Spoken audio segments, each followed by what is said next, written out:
তোমরা যারা ব্যাংকের চাকরি করতে চাও আজকের ভিডিওটি তোমাদের জন্য।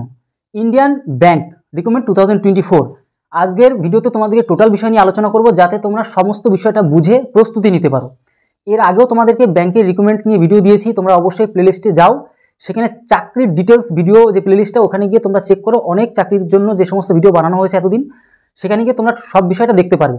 তো যাই হোক, মেন কথা হচ্ছে আজকের ভিডিওতে তোমাদেরকে সব বিষয় নিয়ে আলোচনা করো, ব্যাংকের প্রস্তুতি নিতে হবে কি করে। তাহলে চলো শুরু করা যাক। তো নো ফিস, কোনো রকম টাকা দিতে হবে না যখন অ্যাপ্লাই করতে যাবে। কাদের কাদের লাগবে না টাকা সেটা আলোচনা করব, কাদের কাদের টাকা লাগবে সেটাও তোমরা জানতে পারবে। ইন্ডিয়ান ব্যাংক রিক্রুটমেন্ট 2024, এই ব্যাংকে ইন্ডিয়ান ব্যাংকে রিক্রুটমেন্ট শুরু হয়ে গেছে, কিছুদিন আগের থেকে শুরু হচ্ছে। কবে থেকে শুরু হলো, কবে শেষ হবে, সেটা সব বিষয় নিয়ে আলোচনা করছি। নিয়োগ সংস্থা, নিয়োগ সংস্থা ইন্ডিয়ান ব্যাংকই নিয়োগ করবে। Post name apprentice. অ্যাপ্রেন্টিস মানে কি তোমাদের একটু বুঝিয়ে বলছি। তোমরা যে কাজটা করবে অ্যাপ্রেন্টিসের কাজ, এই কাজটা আরেকটা কথা তোমাদেরকে বলি, স্টার্ট দিয়ে রাখলাম, শেষে তোমাদেরকে একটা কথা বলবো, অবশ্যই সেই কথাটা অবশ্যই শুনবে, তা না হলে কিন্তু তোমাদেরই লস। কিন্তু অ্যাপ্রেন্টিসের কাজটা কি, তোমাদের এই ইন্ডিয়ান ব্যাংকেই কাজ করতে হবে, ক্লার্ক টাইপের কাজ, মানে বড় বড় অফিসারদের তোমাদের হেল্প করতে হবে। ওরা যা বলবে তোমাদেরকে কাজ শেখাবে। প্রথমত স্টাইপেন্ড হিসেবে টাকা দেবে, তবে ধীরে ধীরে কিন্তু তোমাদেরকে ভালো একটা মান্থলি টাকা দেওয়া হবে, ঠিক আছে। তো যাই হোক, তাও বুঝতে পারলে, মানে ক্লার্ক টাইপের কাজ হচ্ছে আমাদের অ্যাপ্রেন্টিসের কাজটা, ঠিক আছে। পোস্টের নেমই হচ্ছে গিয়ে আমাদের গিয়ে অ্যাপ্রেন্টিস। তো যে মেন কাজটা আশা করি বুঝতে পারলে, ক্লার্ক টাইপের কাজ করতে হবে তোমাদেরকে। মোট শূন্য পদ, এখানে শূন্য পদটা কত, এখানে 1,500 থেকে 2,000, কিন্তু আবারও কিন্তু এটা এই সংখ্যাটা বাড়তে পারে। ওটা মানে ওরা ইঙ্গিত দিয়েছে যে আবারও কিন্তু ভ্যাকান্সির সংখ্যা বাড়তেও পারে, ঠিক আছে। তো চেষ্টা করে প্রত্যেকে অ্যাপ্লাই করে দেওয়ার।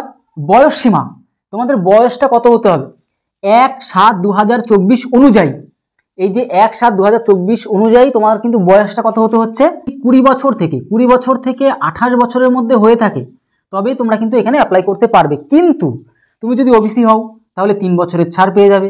তুমি যদি এসসি আর এসটি যদি হও তবে 5 বছরের আরও ছাড় পাবে। তার মানে কি, এইখান থেকে লাস্ট বছর থেকে যুক্ত করে দেবে, মানে ওইখানে 28 আর 3 কত হয় 31, ওবিসিরা 31 বছর পর্যন্ত তাহলে পাচ্ছে, আর এসসিরা 28 আর 5 তাহলে কত হচ্ছে আমাদের 33 বছর পর্যন্ত কিন্তু এরা সুযোগ পাচ্ছে, ঠিক আছে। এবার যদি তোমাকে বলা হয় এডুকেশন কোয়ালিফিকেশন, তোমার শিক্ষাগত যোগ্যতাটা কেমন লাগবে, সেখানে তোমাদেরকে বলবো তোমরা যদি ওপেন ইউনিভার্সিটি থেকেও পড়াশোনা করো আর সেই সার্টিফিকেটও যদি শো করো, তাতেও তোমাদের কিন্তু সমস্যা নেই। মানে এক কথায় সরকার স্বীকৃত যে কোনো বোর্ড থেকে তুমি যদি পাশ করে থাকো গ্র্যাজুয়েশনটা, ঠিক আছে, গ্র্যাজুয়েশনটা যদি পাশ করে থাকো তবেই কিন্তু তোমরা এখানে সুযোগ পাবে, ঠিক আছে। তাহলে গ্র্যাজুয়েশন কমপ্লিট করলেই তোমরা কিন্তু এখানে সুযোগ পাচ্ছ, বা তার থেকে যদি বেশি পড়াশোনা করো তাতেও কোনো সমস্যা নেই। এবার ফিসটা কত লাগবে, ফিসের কথাটা বলে দিই। তুমি যদি জেনারেল, ওবিসি আর হচ্ছে ইডাব্লিউএস অর্থাৎ ইকোনমিক্যালি উইকার সেকশন যদি হয়ে থাকো, মানে এক কথা জেনারেল, ওবিসি আর ইডাব্লিউএস যদি হয়ে থাকো, তাহলে তোমার 500টা টাকা দিতে হবে, ঠিক আছে, অ্যাপ্লাইয়ের সময়। কিন্তু কাদের লাগবে না, নো ফিস, কাদের কোনো রকম টাকা লাগবে না, কাদের এসসি এসটি পিডাব্লিউডি যদি হয়ে থাকো তোমাদের কিন্তু 1 টাকাও দিতে হবে না অ্যাপ্লাইয়ের সময়, ঠিক আছে। তাহলে নো ফিস কাদের, আমাদের এদের, মানে এসসি এসটি আর পিডাব্লিউডি যদি হয়ে থাকো। এবার তোমাদেরকে একটা কথা বলে দিই, নিয়োগ যে প্রস্তুতি, দুটো স্টেপ থাকবে। দুটো স্টেপের মধ্যে কি, প্রথম ধাপে কি থাকছে, দ্বিতীয় ধাপে কি থাকছে। প্রথম ধাপে থাকবে তোমাদের রিটেন এক্সাম, আর দ্বিতীয় ধাপে থাকবে লাস্ট, যেটা এটা ইন্টারভিউর মাধ্যমে তোমাদের কিন্তু সিলেক্টেড করা হবে। কিন্তু এই রিটেন এক্সামটা কীরকম হবে দেখো, এক্সামটা হবে অনলাইন, মানে অনলাইনে তোমার কিন্তু এক্সাম দিতে হচ্ছে। সেটা রিটেন এক্সাম হবে, অবজেক্টিভ টাইপের কিন্তু তোমার কিন্তু এখানে এক্সাম হচ্ছে। এবার কি থাকবে দেখো, 4টে সাবজেক্ট, রিজনিং থাকছে, ইংলিশ থাকছে, ম্যাথ থাকছে, আর জিএ থাকবে, মানে জেনারেল অ্যাওয়ারনেস। রিজনিংয়ে কত নাম্বার থাকবে 25টা, এখানে নাম্বার প্রশ্ন থাকবে 25 নম্বর, কিন্তু সময় দেওয়া হবে কত, এক একটার জন্য আলাদা আলাদা, মানে ওখানে 15 মিনিট সময় দেওয়া হবে। ইংরাজির ক্ষেত্রে তোমার 25টা প্রশ্ন থাকবে, 25 নম্বর থাকছে সেম, আর এদিকে 15 মিনিটই থাকবে কিন্তু, ঠিক আছে। তারপর অঙ্কের জন্য তোমাকে কিন্তু 25টা প্রশ্নই দেওয়া হবে, 25 নম্বরই থাকছে, আর ওদিকে তোমার 15 মিনিট কিন্তু সময় দেওয়া হচ্ছে। জিএ মানে জেনারেল অ্যাওয়ারনেস, সেখানেও তোমাকে কিন্তু 25টা প্রশ্ন দেওয়া হবে, 25টা নম্বর, আর 15 মিনিট সময় দেওয়া হচ্ছে। যদি টোটালটার কথা বলি তাহলে 100টা প্রশ্ন থাকবে, 100টা নাম্বার থাকছে, আর হচ্ছে 60 মিনিট সময় দেওয়া থাকবে, ঠিক আছে। আর এর পাশাপাশি তোমাকে কিন্তু একটা জিনিস বলে দিই, আঞ্চলিক ভাষা, তুমি যেখানেই তুমি অ্যাপ্লাই করো না কেন, ভারতবর্ষে যে কোনো জায়গায় অ্যাপ্লাই করতে পারবে, যেহেতু এটা একটা ইন্ডিয়ান ব্যাংক, সেখানে তোমার আঞ্চলিক ভাষাটা কিন্তু তোমার জানতে হবে। তুমি যেখানেই অ্যাপ্লাই করো না কেন, তুমি মুম্বাইতে গিয়েও অ্যাপ্লাই করতে পারো, কিন্তু তোমাকে হিন্দি ভাষাটা ঠিকঠাক জানতে হবে, লিখতে পারতে হবে, পড়তে হবে, মানে এই 3টে যেন যোগ্যতাটা আবার ঠিক মতন বলতে হবে, মানুষকে বোঝাতে হবে, ঠিক আছে। এই আঞ্চলিক ভাষায় দক্ষতা অবশ্যই তোমাকে কিন্তু থাকতে হবে।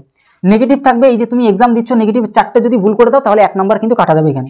তাহলে তোমাদেরকে বললাম আঞ্চলিক ভাষায় কিন্তু দক্ষতা হতে হবে। আর যে তোমার এক্সামটা হবে আঞ্চলিক ভাষার উপরে, এই যে এক্সাম হবে আঞ্চলিক ভাষার উপরে, মানে কি তুমি যেই ভাষাতে তুমি পরীক্ষা দিতে চাও, তুমি যদি বাংলায় পরীক্ষা দিতে চাও তাহলে বাংলাতেই পরীক্ষা দিতে পারো, মানে অনেকগুলো অপশান থাকবে, অনেক ভাষা অপশান থাকবে, তুমি যেই ভাষাটা চুজ করে এক্সাম দেবে সেই ভাষাতেই তোমার কিন্তু প্রশ্নগুলো আসবে। আর শুধুমাত্র ইংরাজির ক্ষেত্রে ইংরাজির পরীক্ষা তো ইংরাজি দিতেই হবে, কিছু করার নেই। তো আশা করি বুঝতে পারলে দুটো স্টেপে এক্সাম এটা ক্লিয়ার হবে। আবেদন কি করে করতে হবে? আবেদন হচ্ছে অনলাইনে করতে হবে, অনলাইনে তোমার কিন্তু আবেদন করতে হচ্ছে। আর এই তোমার ডেটটা, অ্যাপ্লাইয়ের ডেটটা শুরু হয়ে গেছে কত, 10/7/2024 থেকে অ্যাপ্লাই শুরু হয়ে গেছে, মানে কিছুদিন আগের থেকে শুরু হয়ে গেছে কিন্তু, হ্যাঁ। আর লাস্ট ডেট কত, 31, এই মাসেরই 31/7/2024। ক্লিয়ার হলো? এবার তোমাদের ওয়েবসাইটটা দিয়ে দিচ্ছি, ডেসক্রিপশন বক্সে দিচ্ছি, তোমাদের নোটিশটাও দেবো, সেখান থেকে পাবে, তার তোমার সেখান থেকে অ্যাপ্লাইও করতে পারবে, ঠিক আছে। অ্যাপ্লাইটা একদম ইজি জিনিস, তোমাদেরকে দেখলেই তোমরা বুঝতে পারবে, একদম সিম্পল, আলাদা করে বলার কিছু নেই, তোমরা একবার দেখো, দেখে আশা করি সব কিছু বুঝতে পারবে। তাহলে ইন্ডিয়ান ব্যাংকে যদি তুমি সার্ভিস করতে চাও তাহলে টোটাল প্রসেসটা তোমাদেরকে বললাম, বয়স সীমা থেকে শুরু করে মোট শূন্যপদ, পোস্ট নেম, নিয়োগ সংস্থা। এইবার যেটা বলছিলাম তোমাদেরকে লাস্টে বলবো, এই যে অ্যাপ্রেন্টিসের যে কাজটা, এটা তোমাকে যে ব্যাংকে কি করে কাজ করতে হয়, অফিসিয়ালি কি করে কাজ করতে হয়, সেই সব সম্পূর্ণ ট্রেনিং কিন্তু তোমাদেরকে দেওয়া হবে। কিন্তু এটা কিন্তু কোনো পার্মানেন্ট কাজ নয়, এই জিনিসটা তোমাদের কিন্তু সর্বপ্রথম জানতে হবে, এটা কোনো পার্মানেন্ট কাজ নয়। যতদিন চাইবে সরকার ততদিন রাখবে, তারপরে তোমরা কিন্তু সেখান থেকে বাদ দিয়ে দিতে পারে। তবে হ্যাঁ, এটা কি, তোমার যখন কাজের অভিজ্ঞতা হবে তুমি তখন অন্য ব্যাংকেও কিন্তু কাজ করতে পারবে, তোমার ওই এক্সপিরিয়েন্সের উপর তোমার কিন্তু স্যালারিটাও দেওয়া হবে, তখন আগের মতো না স্যালারি পাবেন, তখন কিন্তু বেশি বেশি স্যালারি দেওয়া হবে। তো আশা করি বুঝতে পারো, তোমরা যারা শিখতে চাও ঠিকঠাকভাবে, তোমাদের যখন একটা সার্টিফিকেট তৈরি হবে, তোমরা যে কোনো ব্যাংকে যখন যাবে সেখানেও কিন্তু ভালো একটা স্যালারিতে কাজ করতে পারবে। তো আশা করি বুঝতে পারলে, এই জিনিসটা তোমাদের বলার ছিল, যে এটা কোনো পার্মানেন্ট কাজ নয়, এটা অ্যাকচুয়ালি একটা টেম্পোরারি কাজ। তোমাদেরকে অ্যাপ্রেন্টিস মানে কি, তোমাকে শেখানো হবে, অফিসিয়ালি যে সমস্ত কাজগুলো হয়, টোটাল ব্যাংকের সম্পূর্ণ কাজকে প্রফেশনালিভাবে শেখানো হবে, অফিসারদের সাথে থাকতে থাকতে তোমাদের টোটাল বিষয়টা তোমরা শিখতে পারবে। তো আশা করি বুঝতেই পারছো। তো ভিডিওটি তোমাদের কেমন লাগলো অবশ্যই জানাতে বলবে না, বন্ধুদের কাছেও শেয়ার করো যারা ইন্ডিয়ান ব্যাংকে কাজ করতে চায়।